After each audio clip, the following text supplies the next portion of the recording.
안녕하세요. 일산차병원 갑상선 암센터 김희준 교수입니다.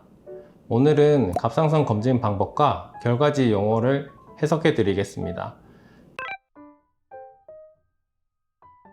최근 갑상선 질환에 대한 관심이 증가하면서 갑상선 검사를 받는 분들이 증가하는 추세입니다.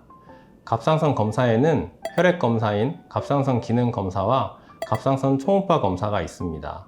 갑상선 기능 검사는 갑상선 자극 호르몬과 갑상선 호르몬인 티록신, 3요오드 타이로닌, 프리티포의 혈중 농도를 측정해 갑상선의 기능을 평가하고 이상 유무를 파악하는 검사인데요.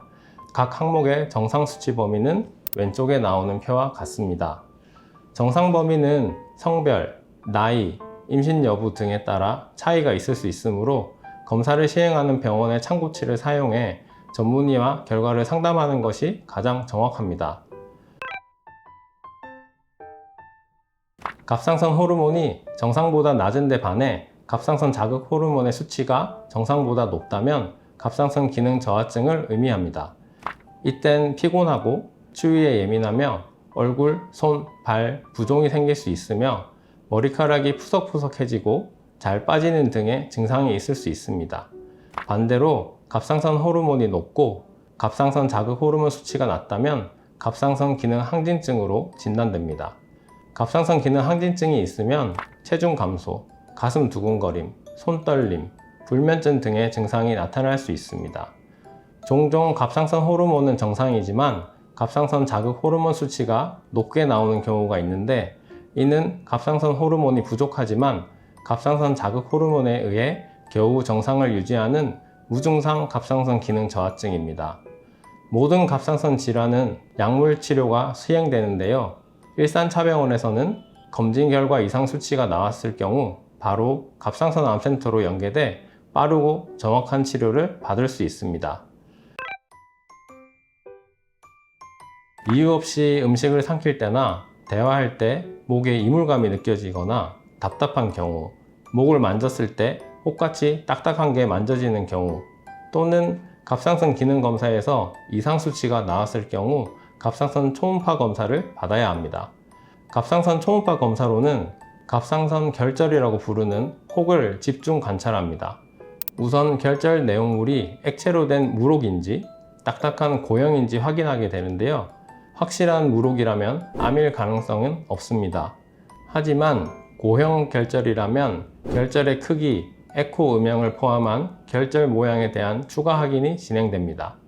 참고로 에코 음영이란 초음파 영상 판독 용어로 흰 부분은 에코성이 높다, 검은 부분은 에코성이 낮다라고 표현합니다.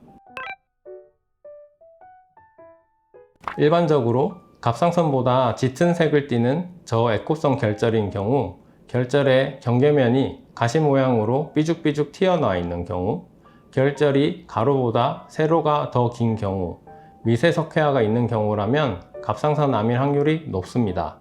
석회화는 갑상선 세포나 조직에 칼슘이 침식되면서 쌓여 생기는 것을 말하는데요. 병리학적으로는 사종체에 해당하는데 이는 갑상선 유도암에서 특징적으로 나타나게 됩니다. 초음파 화면에서 하얀색 선이나 점이 산발적 혹은 군집된 형태로 나타날 수 있습니다. 물론 이런 징후들은 확률이 높다는 것일 뿐 무조건 암이라는 말은 아닙니다. 결절의 크기가 0.5cm 미만이라면 추가 검사 없이 매년 정기검사를 통한 추적 관찰을 시행하면 됩니다. 만약 결절의 크기가 1cm 이상이고 초음파상 암 의심 소견이 있는 경우 1cm 미만이라도 환자의 나이와 과거력, 가족력이 있는 경우, 결절의 위치가 나쁜 경우에는 주사바늘로 결절 내용물을 빼는 세침 흡입 검사를 통해 양성 또는 악성 유무를 판단하게 됩니다. 이후 양성 결절은 크기가 4cm 이상으로 너무 커서 주변 조직을 누르는 경우가 아니라면 수술을 할 필요는 없습니다. 하지만 악성 결절, 즉 암은 수술로 제거하게 됩니다. 오늘은 갑상선 검사 방법과 결과지 용어에 대해 알아봤습니다. 더 궁금한 점이 있다면 댓글로 남겨주세요. 감사합니다.